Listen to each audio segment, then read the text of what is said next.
ер бала 15-те отау құратын болса, қыз бала 13 жасынан бастап ұзатылатын болса, екеуі де бала ғой, босанып жатқан әйел үшін қиын болып кеткен жағдайда.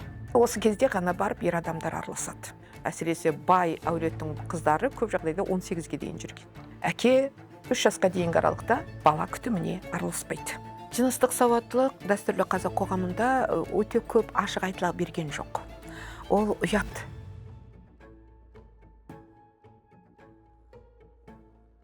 Сәлем достар, бұл қалам жобасы. Бүгін біздің студиямызда тарих ғылымдарының кандидаты Изатхан Медешева. Қош келдіңіз.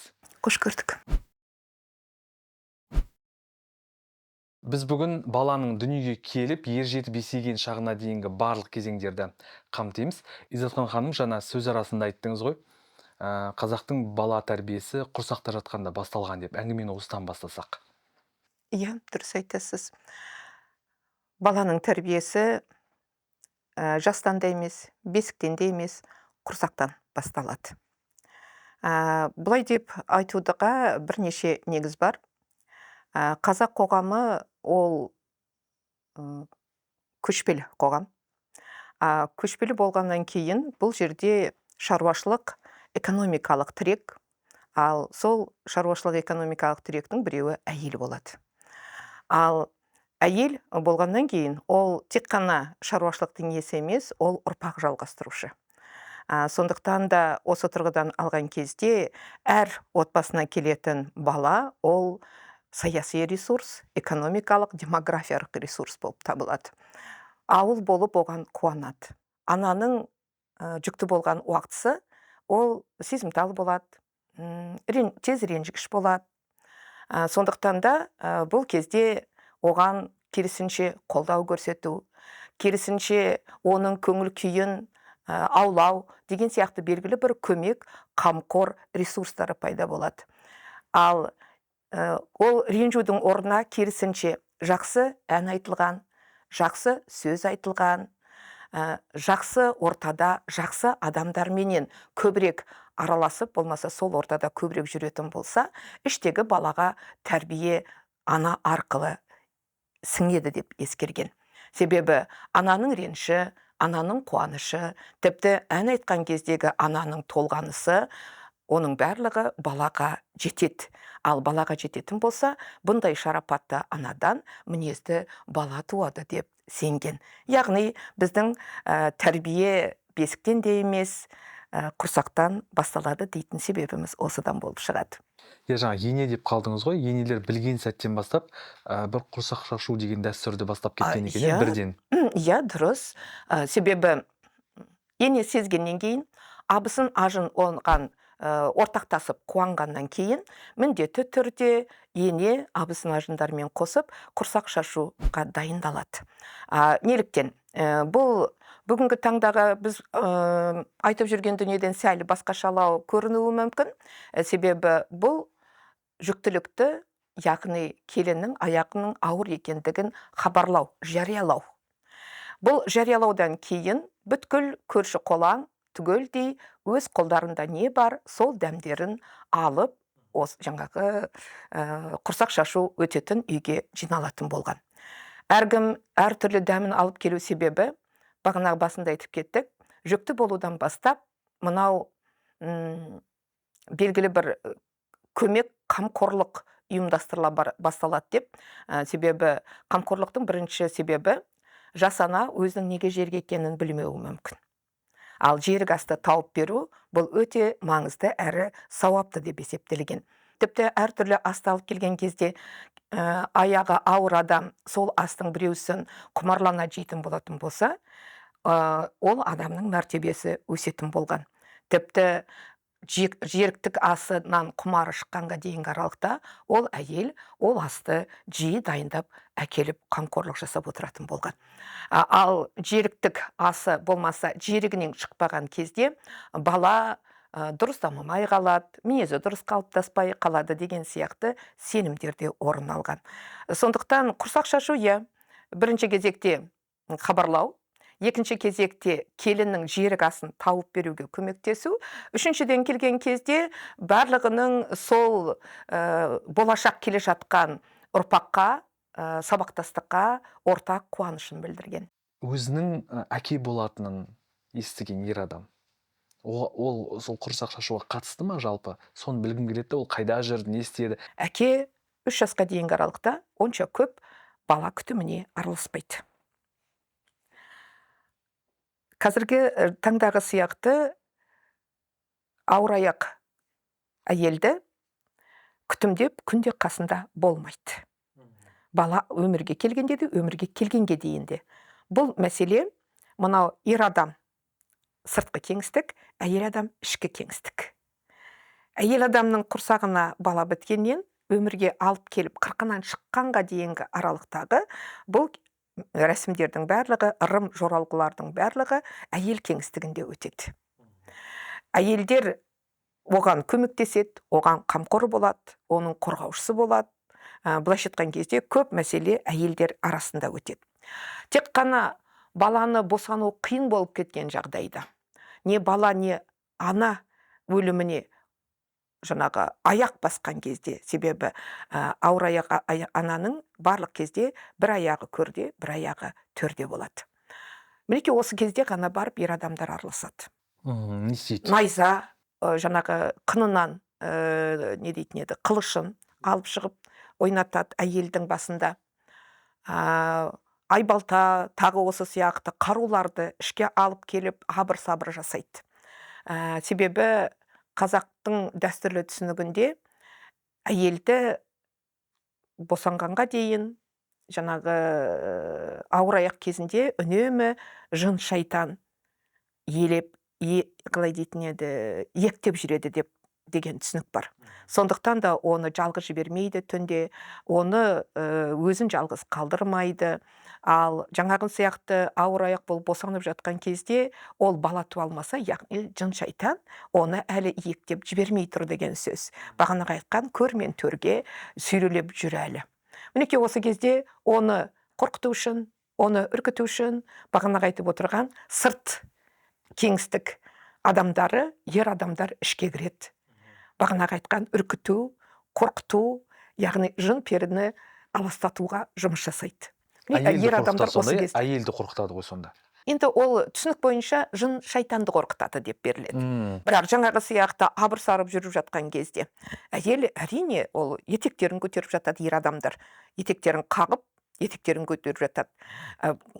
Көтер дегенде қалай былай? Етек көтеріп қағады. Содан кейін барып ер адамдардың ересектері төрге отырады. Әрине, босанып атқан әйел үшін, оның үстіне бағанаға айтқан сияқты, ұят белгілі бір нормалар арқылы тәрбие көрген әйел үшін, бұл бүгінгі таңмен алғанда шок. Эмоционалдық, психологиялық шок. Сондықтан да әйел тез босанып жіберуі мүмкін. Бағанаға айтқан қылыш басында ойнаған кезде, мінеке осындай кезде. Бірақ ол жасалынады әйелді тезірек босанту үшін, және оны ектеп жібермей тұрған жаңағы жын шайтандарды аластату үшін. Баланы туа алмаған жағдайда мынау мосқал тәжірибесі мықты әйелдер қол салып баланы шығарып та алатын болған. Бірақ кей кездерде бала өліп те кететін болған, теріс келген кезде. Бұндай жағдайда ананы сақтап қалу қажеттілігі туындайды. От сол кезде ғана барып қол салып баланы шығарып алады, тірі болса да, өлі болса да, бірақ ананы сақтап қалады. Ал ер адамдар кірді делік, әулеттің үлкендері отыр, әйел жаңа босанып жатыр. Егер ол да көмектеспесе не істейді сонда? Бұл өзі бірнеше этаптан өтеді. Бірінші келген кезде әйелдің толғаға қысқан кезден бастап, енесі, абысын ажындары, анау арқан, бақан алып кіреді.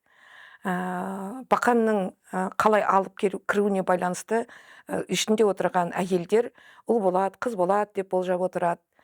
Бала ішке біткен кезде іштің сопақтығы болмаса жаңағы дөңгелектігіне байланысты іштегі болашақ баланың жаңағы ныспысының кім болатындығын ажыратып отырады. Осы сияқты арқан, бақан алып кіргеннен кейін соны керіп, әйел бүгінгі сияқты жатып босанған жоқ бұрын. Олар сол арқанға асылып, болмаса жүресінен отырып босанған. Қазіргі сияқты жатып босанғандар жоқ. Жүресінен деп ол тізерлеп отырған, иә. Зерттеушілер жиі жазылады, қазақтың әйелдері жатып босанбайды деп, тіпті жатып босан десе де жатпайды деп. Себебі қалыптасып қалған дәстүр бойынша олар арқанға асылып босанады. Осы кезде әйел босанса босанды, босалмаса сол жердегі абысын ажындың барлығы сандықтарды, кебежелерді, осының барлығын ауыздарына аша бастайды. Біреулері сүт пісіріп, біреулері жаңағы шай қайнатып, біреулері жаңағы енесінің өзі жарыс қазан дайындап, осылай абыр-сабыр болып кетеді. Бұның барлығы ниет. Ет пісірім кезде жаңағы тезірек босанса екен, шай қайнар уақытта тез босанса екен, тіпті жаңағы айтып отырған нелердің қаптардың ауыздары шешілгенге дейінгі аралықта тез босанса екен деген белгілі бір ниет, тілек. Ал егер ол да ешқандай жұмыс жасамайтын болатын болса, молдаларды шақыртып ішіткізеді. Ол да жұмыс жасамаса, жаңағы абыр-сабыр қып, бақсыларды шақыртады.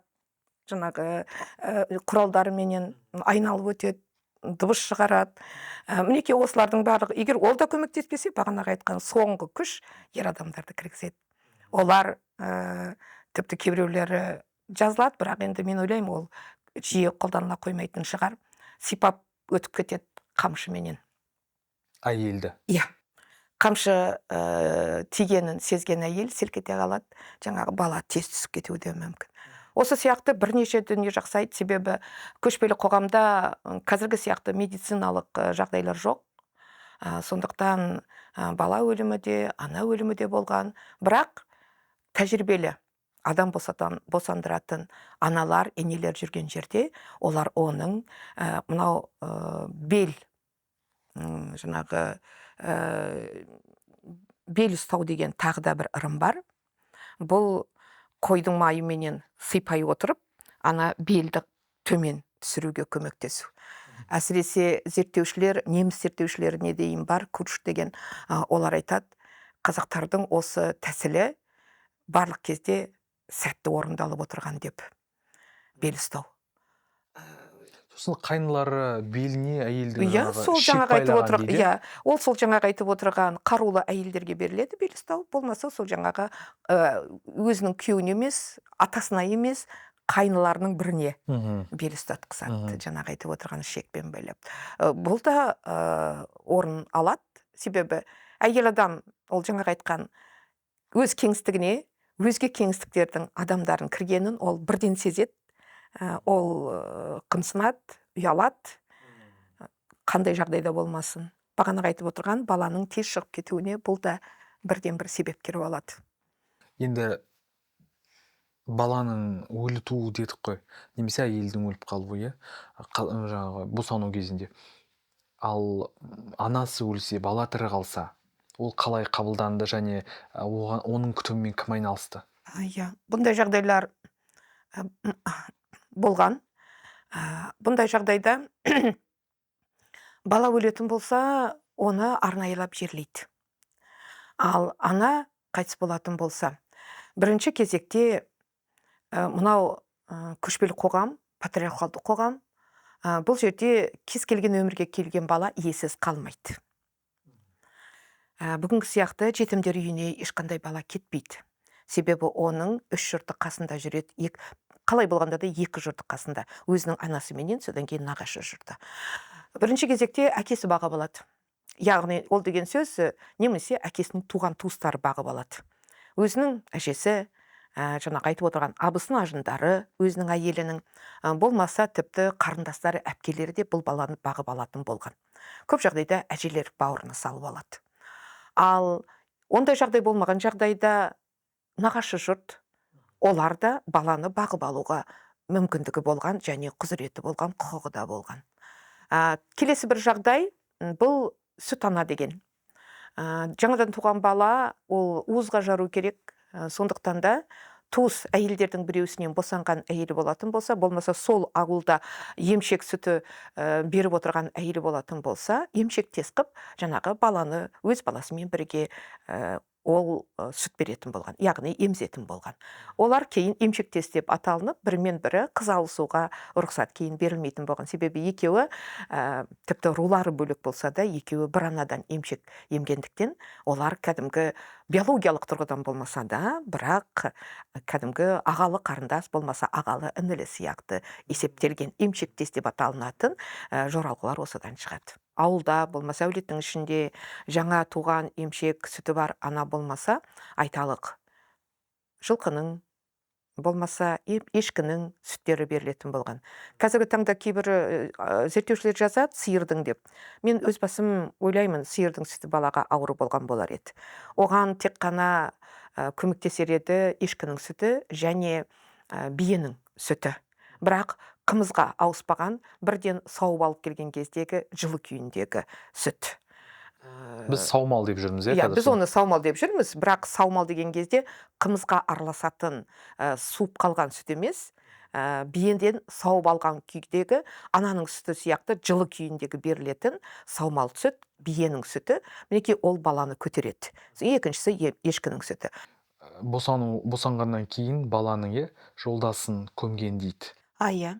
Иә, жолдасын көмген, бұл бүгінгі таңда олар оны арнайы жуған, оны жуған қанында бейберекет төкпеген, кәдімгі адамды көмгендей 1 метрлік шұңқыр қазып, соның шетінен ақым қазып, сол ақымға бағанағы айтып отырған жолдасын, одан кейін сол жолдасты жуған суды сол жерге көметін болған. Кәдімгі адамды жерлеген сияқты.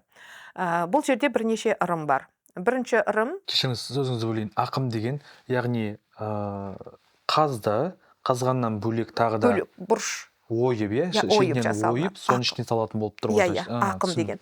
Кезіндегі ескі сақ заманындағы, үйсін заманындағы жерлеу рәсімдерінде бар. Әсіресе сақтарда бізде өте көп ақым деген. Негізгі жерлеу болады да, соның кейін соның бүйірі болады, бүйірінде. Бұл жердегі ақым сол жаңағы бүйіріндегі жерге баланың жолдасы көміледі, ал мына жерге сол жуылған су. Онан кейін барып оны көміп тастайды. Адамның аяғы баспайтындай жерге көмеді. Бірнеше күнге дейінгі аралықта оны ит қазбауын, болмаса басқа адамдар оны қазбауын, алмауын қадағалайды. Бұл жерде неліктен олай жасайды? Көп жағдайда қазақта бедеу әйел дегендер болады. Яғни бала көтере алмаған әйелдер. Ол әйелдер сол баланың жолдасының кіндікті кесіп алған жердегі бөлшегі, жартысы, осыны басатын болса, әйел келесі де бала көтермейтін болады. Оның қасиеті бедеу әйелге ауысуы мүмкін деген сенім орныққан. Ал егерде ондай бедеу әйел ол әулетте жоқ болатын болса, онда ешкімнен жаңағындай жасырмай-ақ оны көметін болған. Бірақ аяқ баспайтын жерге және ит жеп кетпейтін жерге. Жаңа бедеу әйел деп қалдыңыз. Бедеу әйелді тіпті босанып атқан әйелдің жанына жолатпаған. Жанына жолатпайтын болған. Жанына жолатпайтын болған. Соншалықты қазақ қоғамында ешелгі бедеу әйел статусы төмен, демек. Мынау бізде айтылады ғой, қазақта неге көп әйел алған деп. Ол шаруашылыққа байланысты да болуы мүмкін. Тағы да бір үлкен себебі, бірінші әйелінің бедеу болуы. Содан кейін ұлды болмауы. Онан кейін басқа себептер кете береді. Айталықтан рулық одақ, саяси белгілі бір, біреулермен жегжаптас болу керек болды деген сияқты ол ары қарай кете береді. Бірақ басты себеп әйелдің бедеу болуы, бедеулігі, екіншісі ұл болмау. Себебі қазақ қоғамы үшін ол қыздық төмендету емес. Бұл сол кездегі қажеттілік, әскери ресурс ретінде ер азамат қажет болған. Себебі ол қорған, оның статустары көп. Жаугершілік кезінде әрине қыздар да шыққан, бірақ басым әскери ресурс ол ер балалар. Бізде шілдехана өткізеді. Бала туғаннан кейін, тойды мандатамыз, біз ағайын туысқанның барлығы жинаймыз. Сол шілдехана туралы оққан кезімде мынандай бір ақпараттарды естідім. Оған егде жастағы адамдар қатыспаған дейді, тек жастар қатысқан дейді. Рас па, өтірік па? Иә, ол дұрыс. Себебі бағанағы айтып отырған шілде, яғни 40 күн өмірге адам келгеннен кейін оны күзету керек. Себебі ол әлі бұл дүниеге келіп үлгерген жоқ. Сондықтан да, бірақ соның алғашқысы шілде болып аталынады, күзет. Үлкен кісілер бұл жерге араласпайды. Тіпті қарт аналар да араласпайды, ер адамдар да араласпайды. Бірақ жастар күзетке тұрады. Олар 3 күн, 1 апта бойына әндетеді. Былайша айтқан кезде күзет тыныш қалдырмайды. Бағанағы айтып отырған шырақ жағылады. Ана менен бала ұйықтап жатуы мүмкін, бірақ шырақ өшпейді. Сол шырақтың өшпеуін бағанағы айтқан жастар қадағалайды. Ән айтады, көңіл көтереді. Осылайша жын перілерді аналардың ана мен баланы ектеуіне мүмкіндік бермейді. Енді босанған әйелдің күтіміне тоқталсақ, оған не жеуге болды, не істеуге болмады деген сияқты. Иә, әйел мынау ішке бала біткеннен бастап, оған белгілі бір ас жеуге, белгілі бір әрекеттерге тыйым, шектеу қойылады. Бағана айтып кеттім ғой, жалғыз қалуға болмайды, қараңғыда шығуға болмайды деген сияқты шектеулерден бөлек, оған ауыр жұмысты да жасауға болмайды. Әсіресе ай күні жақындаған кезде бұның барлығы қауымдастық, ал егерде ауқатты отбасылар болатын болса, оларға көмекшілер деген сияқты белгілі бір көмек міндетті түрде жасалынады. Ал асқа байланысты айталық, түйенің етін жеу ұзақ болып кетеді. Қоянның етін жеу, жаңағы ерні жырық болады деген сияқты. Сондай дүниелер тіпті тағамға да байланысты тыйымдар салынады. Оның тістері босайды, бүткіл денелері босайды, бағанағы сияқты босану кезінде. Ал оны тез көтеру керек. Сондықтан да қалжа дайындалады, мал сойылады, әйел адам сорпаланады. Ал бұл кезде кіндік шеше деп аталынатын арнайы ана жүреді. Ол сол бала өмірге келгенде кіндігін кеседі. Ал кейін ана көтерілгенге дейінгі аралықта алғашқы көмекті осы кіндік шеше жасайды. Ал нағашы жұрты болмаса өз отырған әулеті мал сойып, сорпалап, әйелдің көтерілуіне көмектеседі. Ал үйдегі шаруаны бағанағы айтқан кіндік шеше атқарады. Кіндік шеше балаға ичейде дайындап береді. Ичейде дайындап бергеннен кейін кіндік шеше өзінің қызметін ана қалжаланғаннан кейін ол былайша айтқан кезде орнынан тұра бастайды, үй шаруасына өзі араласа бастайды. Кіндік шеше өзінің сый құрметін алады да үйіне қайтады. 40 күннен кейін. Иә, 40 күн болуы мүмкін, бірақ ана 1 аптаның ішінде көтерілетін болса, яғни үйде енелері бар, абысындары бар, солар қалуы мүмкін, кіндік шеше қайтуына болады. Ал егерде ананың жағдайы ауырлау болатын болса, 40 күнге дейінгі аралықта кіндік шеше қолғабыс көрсетеді. Кейін соның есебіне өзінің қалауын алады. Қалау деп аталынады. Иә, қалауын алады, ол не сұраса да, жаңағы отағасы да, толғатқан, баланы өмірге әкелген әйелде оған ризашылықпенен қалауын беруге тиіс болады. Жаңа қалжа дедік, қалжаны ашып түсіндірсек, өйткені кейбір адамдар оның мағынасын, мәнін білмейді. Өйткені ол әлі күнге дейін біздің оңтүстік өңірлерде ол әлі күнге дейін бар негізі. Тісін, жаңа өзіңіз айтқандай, босанған әйелдің тісі жаңағы мықты болу үшін, жұмсақ қой енді былай айтқанда, соны түсіндірейік. Қалжа ол арнайы сойылатын қой малы. Оны сол отбасының өзі арнайы союы мүмкін, әйелді қалжалау үшін, болмаса оның нағашы жұрты әкелуі мүмкін. Қалай болғанда да ол сол әйелге арнап сойылатын қой болып табылады. Бұл жерде өте әйел, жаңағы қалай десем болады, қиналмай, жейтіндей қылып, жұмсақтап ет асылады.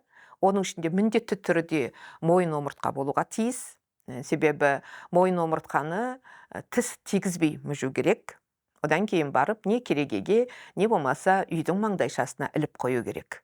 Бұл баланың мойынның бекуі, жалпы омыртқасы мойынның бекуіне, және әйелдің өзінің де бекуіне байланысты, былайша айтқанда, ырым болып табылады. Сіз жаңа айттыңыз, енді бала күтіміне ерлер араласқан жоқ деп, иә? Өйткені оның Бастапқыда. бастапқыда.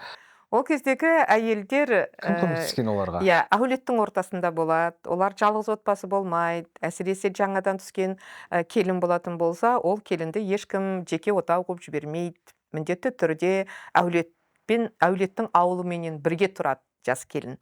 Сондықтан да ененің тәрбиесін алады, абысын ажынның тәрбиесін алады, білмеген дүниесін олар үйретеді, көрсетеді деген сияқты. Сондықтан баланың бастапқы 3 жасқа дейінгі, тіпті бала еңбектегенге дейінгі күтімінің барлығы сол ене, абысын, ажындарға байланысты болады. Солар көтереді. Ешқашанда әйел жалғыз өзі бала бақпаған қазақтың қоғамында. Әсіресе енелер өмірге бала келе салысыменен бірінші кезекте иемденетін енелер болған. Ал әке тіпті оған жақындай да алмаған. Ал кейін бала еңбектей бастағанда, әсіресе мынау 3 жасқа жақындаған кезде міндетті түрде әлеуметтендіру, қоғамға бейімдеу, бұл әкенің маңызды қызметі болған. Бала дүниеге келді, жаңағы әйел күтімді дедік қой, қырқынан шығару. Бұл той ма, не? Бұның қандай қажеттілігі болды деген ғой.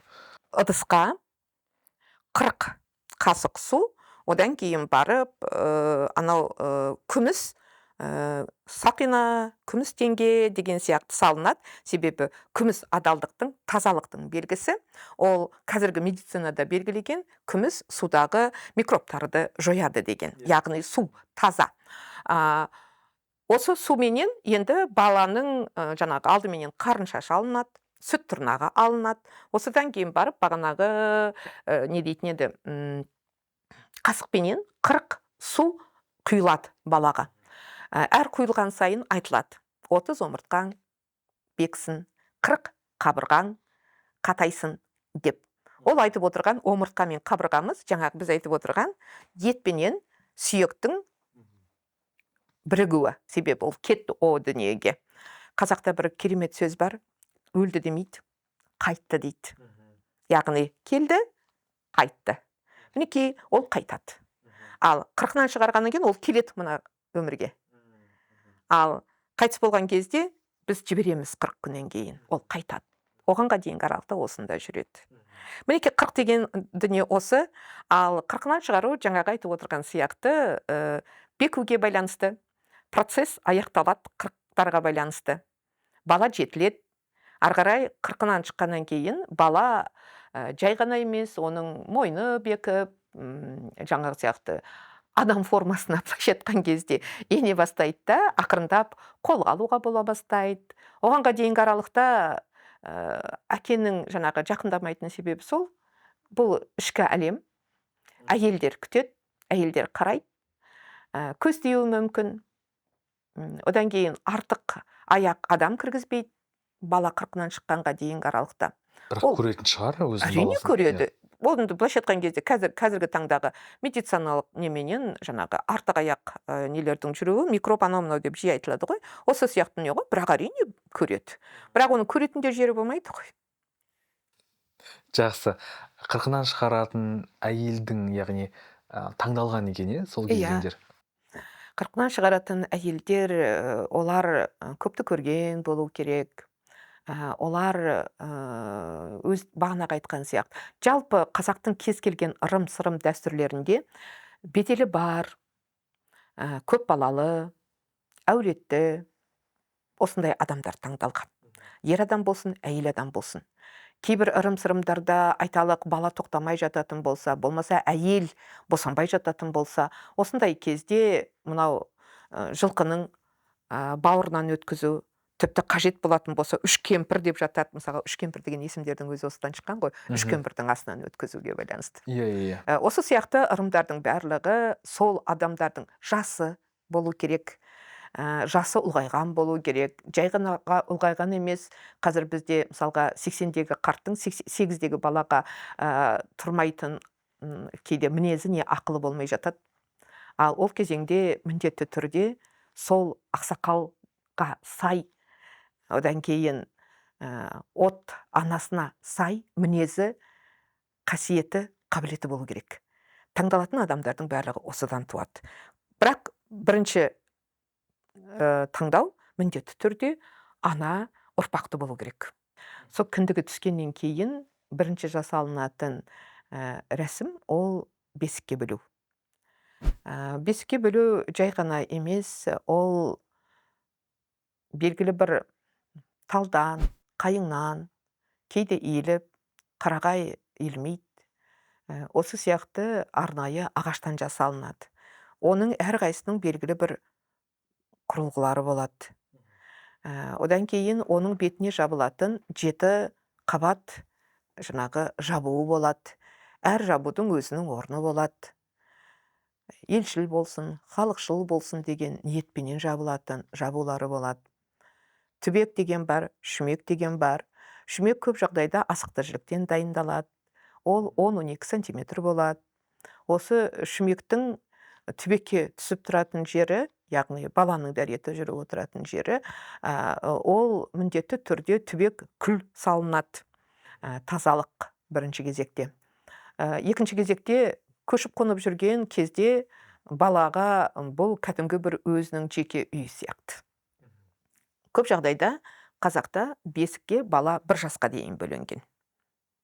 1 жасқа дейін бөленген. Зерттеушілер бүгінгі таңда бізде осындай ақпараттар береді. 1 жасқа дейін бөленген деп. Әрине, бала еңбектегеннен кейін ол бесікке жатпауы мүмкін. Бірақ 1 жасқа дейін бөлудің қажеттілігі, маңыздылығы сол, бала әлі де емшекте болады. Егер де көші-қон жақын болатын болса, әйел адам өзінің жаңағы алдына өңгеріп те атта алып жүре береді. Яғни баланы, бала бұндай жағдайда оны қауіпсіз болады. Суықтан қорғауға мүмкіндік береді. Бесік саудаласпайды. Бесік саудаласпайды. Керісінше бесікті әулет сақтауға тырысады. Бізде тарихта архивтік материалдар көп кездеседі. Бесікті ұзақ уақыт сақтағандары, күтіп ұстағандары, белгілі бір жаугершілік сондай жағдайларда ғана барып ол қирап қалмаса, басқа кезде бесікті сақтауға тырысады. Және бүгінгі таңдағы айтылған сияқты бесікке салу рәсімі берілген кезде ең сыйлы анаға бұл жаңа құзырет беріледі. Ол ана қасындағы отырған әйелдердің көмегіменен баланы бөлейді, және бесік жыры айтылады. Ал байлап тастау балаға травма деген дүниеге келгенде, бұл жерде ол көшпелі уақыт, ол кезде қазіргі сияқты комфортты жағдай жоқ. Керісінше баланың таза жатуы, оны қайта-қайта жөргекке орауда мүмкіндік болмайды ол кезде. Одан кейін қазақ қоғамы біз жақсы білеміз, барлық жерде су болмаса, оны шомылдырып, оны жуындырып жату мүмкіндігі барлық кезде бола бермейді. Ол қыста қыстауда, жазда жайлауда, күзде күздеуде, көктеуде жүруі мүмкін. Қазақстан кеңістігінің өзі белгілі бір кеңістігінде ғана су көздері бар. Көп жерлерде су көздері тапшы, әсіресе мына ұзақ жерлерге көшкен жерлерде. Сондықтан бұндай жағдайларда оны таза ұстау бұл бірінші кезекте бесіктің қызметі болып табылады. Екінші кезекте ол баланы ертеден кешке дейін ешкім байлап қоймайды. Баланы ертелі кеш босатып, оны сылап, әсіресе мынау маймен, құйрық май деген бізде жиі айтылады ғой бүгінгі таңда. Қазақтың қоғамында сол бесіктегі баланы сылауға, сылап сипауға арналған дүние ғой, құйрық май деген. Баланы ол етін жетілдіреді біріншіден. Егер де ол оғанға дейінгі аралықта жаңағы тұзға шомылдыратын болса, тұз оның етін жетілдіретін болса, ал құйрық маймен майлау арқылы оның мынау сүйектері, әсіресе жауырынның жабысып қалмауына бірден бір мүмкіндік береді. Нәтижесіне келгенде бүгінгі таңда медицинада массаж дұрыс деп қабылданады, ал бұл массажды қазақ қоғамындағы әйелдер жасамады деп айтуға болмайды. Бесік бар жерде міндетті түрде баланы құйрық маймен сылап сипау және олардың аяқ қолын созып тұру міндетті болған. Болмаған жағдайда бала жауырыны жабысып қалған болар еді. Бүгінгі таңда еркін жатқан баланың өзінің жауырынын жабыстырып алып жатады. Ол кезде аналардың ұқыптылығы, болмаса енелердің қырағылығы бағанағы айтқан сияқты баланың жауырынның жабысып қалуына жеткізбейді. Ол деген сөз бала маталып жатпайды. Ол босатылады, бағанағы сияқты сылап сипалады, одан кейін барып емізіледі, қайтадан жатқызылады. Есесіне баланың ұйқысы тыныш болады. Өзін өзі тырнап, жаңағы өзінің қолынан өзі шошып жатпайды. Мінекей осы сияқты дүниелер бар. Заман бөлек болғаннан кейін бір кездегі көшпелі сияқты қоғамға бүгінгі қоғамды да жеткізіп қойса, әрине олардың барлығы бесік деген бірінші кезекте ең жақсы комфорт дүние екен деп оны қолдап шыққан болар еді. Қоғам бөлек болғаннан кейін әрине ешқандай да бесікке көп сұраныс туындай бермейді. Баланың еркін жатқандығы дұрыс деп қабылданады. Бауырына салу. Осы жөнінде айтайықшы, бұл не үшін қажет болды? Бауырға салу қазіргі ұғыммен алғанда, бұл да тура бесік сияқты, бұл да сәл бөлектеу қабылдауға тиіспіз. Себебі ол кезіндегі болған дәстүр, себебі ол кезеңде бала шетінеп кете береді. Біз мысалға адамды қайтты десек, баланы ешқашанда қайтты демейміз, көбіне баланы шетінеді дейміз. Ал соғыс кезінде қайтыс болған жауынгерлерді шейіт болды дейміз. Сондықтан бізде тілдік өзінің қолданыстағы қажеттілігін туындататын сөздер бар. Сондықтан бала көп жағдайда шетінеп кетіп жатады. Болмаса бағана айтқан сияқты бедеулікке байланысты болуы мүмкін, ер бала болмай қалуы мүмкін. Бұндай жағдайда баланы не кішкентай кезінде бауырға басып алады, не болмаса кішкене ересек болған кезде де бауырға басып алады. Кейде жетім қалған жағдайда қоғамда жетімді жебе деген бір әлеуметтік норма бар. Ол тек қана моральдық емес, ол кәдімгі әлеуметтік практика. Жетімді жебе деген. Мысалға, осындай жағдайда руы әулеті бөлек болса да, баланы бауырға басу болған.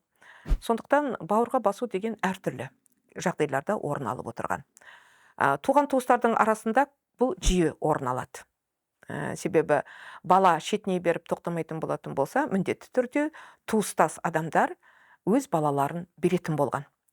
Бала алу, бала беру, жілік ұстату дәстүрменен қабат жүреді.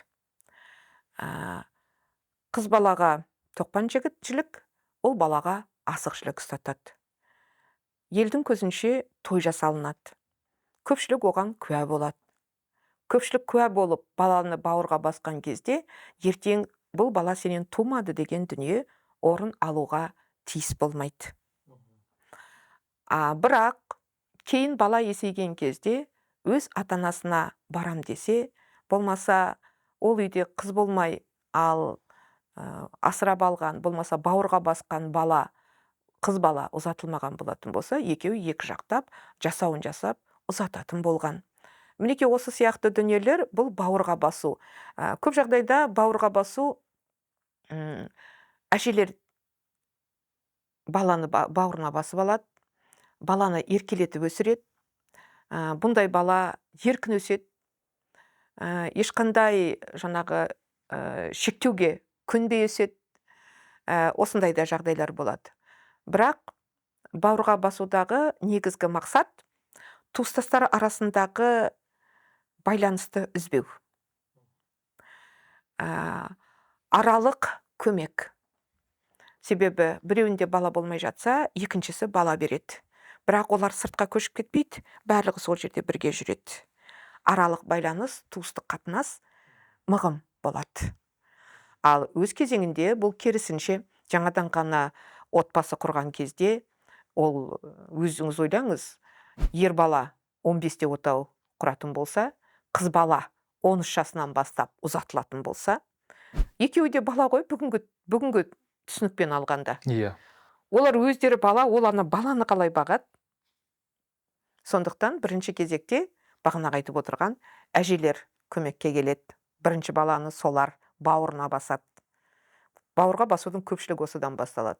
Ал басқа бауырға басулар ол жаңағы айтып отырған сияқты белгілі бір қажеттіліктен туындайды. Баласы жоқ.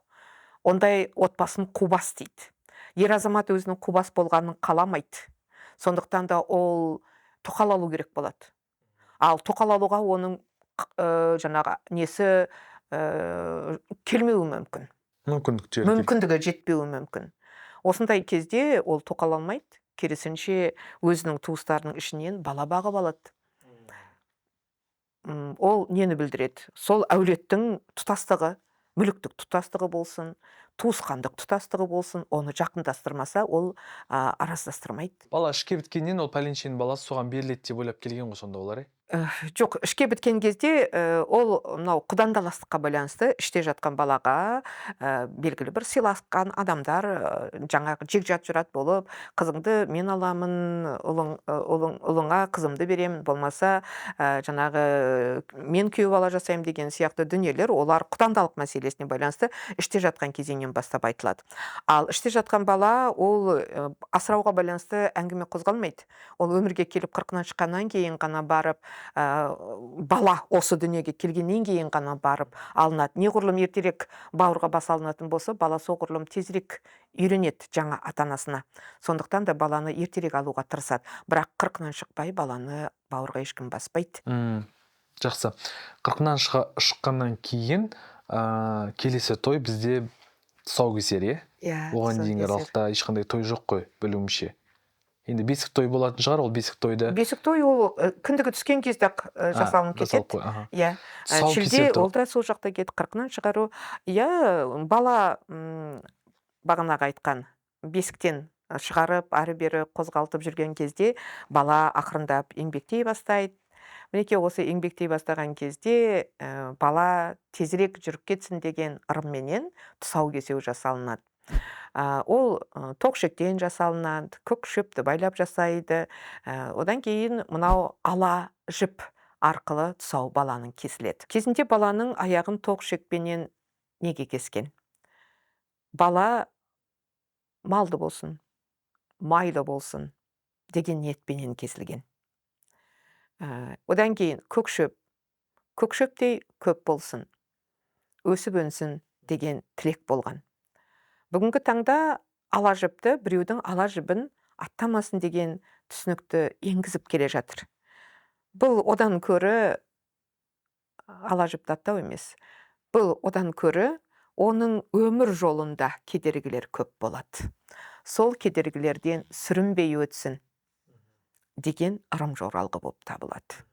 Ахмата жаяды, бізде тұсаукесерде. Сосын жаңағы айна тарақ қояды, кітап қояды, домбыра қояды деген сияқты, ақша қояды деген сияқты. Ол болған ба бізде? Жоқ. Қазақта олдай дүние болған жоқ. Ол қазіргі мынау қателеспесем, сол кім Зейнеп Ахметов айтады деймін, кәріс ұлтынан алынған деп. Жақсы. Сүндет той не үшін жасалған? Мұсылмандыққа байланысты бұл парыз, міндет. Ол алғаш рет сүндеттелгеннен кейін мына ашамайға отыруы мүмкін, ат жалын тартып мінгізе басталады осы уақыттан бастап. Себебі 5 жаста бізде қазақта сөз бар ғой. 5-ке дейін балаңды патшадай күт. 15-ке дейін құлша жұмша.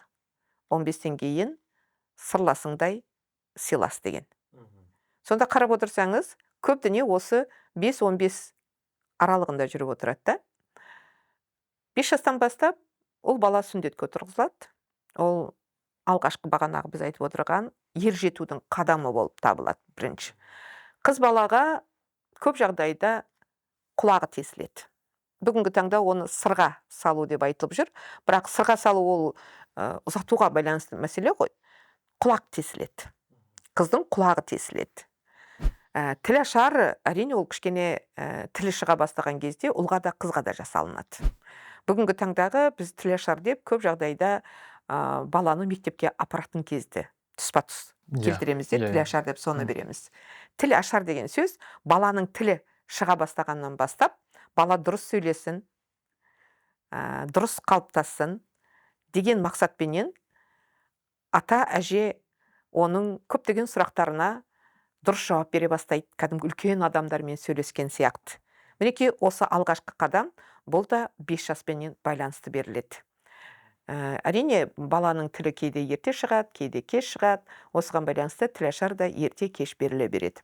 Ал құлақ тесу және сүндетке отырғызу бұл енді сол 5 жас.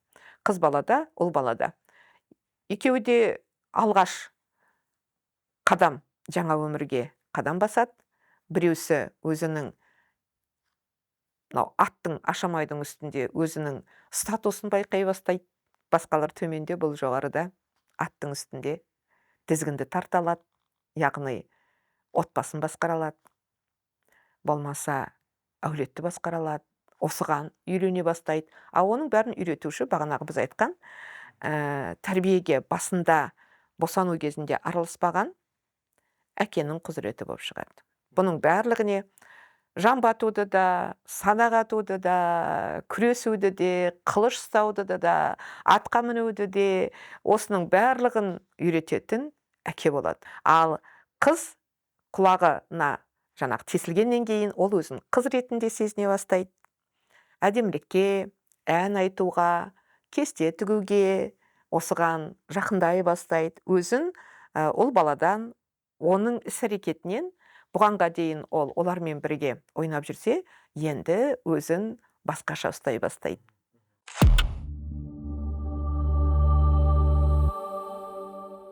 Неден шектейді балаларды? Көп жағдайда қазақ баласын ұрмайды деп айтамыз. Жазалау болған, бірақ бүгінгі таңдағы мектептегі, бүгінгі таңдағы құқықтық ерекшеліктер сияқты жазалау емес. Бұл моральдық тәсіл. Яғни, айтамыз ғой, телесный дейміз. Яғни, ұрып соғу тәсілі емес. Моральдық тәсіл арқылы болған, тәрбиелеген, тіпті жазалағанда. Сонда ұялтқан ғой. Иә, ұялтқан. Сен ертең қалай анаңды, қарындасыңды қорғайсың? Мысалға, Кенесарының бір қыздың намысы үшін деп аталынатын әңгіме қалған біздің тарихымызда. Яғни, бір қыздың намысы үшін ол жауға шапқан. Қыздың сән салтанаты, киінетін киімінен бастап, оның тағатын әшекейлеріне дейін ең әдемі, ең бағалы тастардан болады. Бұл қыз баланың 5 жастан бастап статусының төмендігін көрсетпейді. Керісінше, қыз балаға деген ерекше бір ықыласты көрсетеді. Тіпті қала берді мынау жүкті болған кезеңнен бастап, әйелдерін маң-маң басқан түйе, содан кейін жұмсақ жүрісті жорғаларға мінгізген. Бұның өзі әйелге деген құрметтің бір ерекше көрінісі болады. Ал бағанағы айтып отырған қызымыздың енді тағы да бір тікелей дәстүрлік көрсеткіші, ол құлағына салған сырғаның өзі, оның дайындалуы болса, қыз бойжеткенге дейінгі аралықта ол белгілі бір тыйымдармен бірге, белгілі бір еркіндікпен де өмір сүреді. Тура ұл бала сияқты. Бұл жерде қызға 40 үйден тыю деген ол бойжете бастаған кезде болады.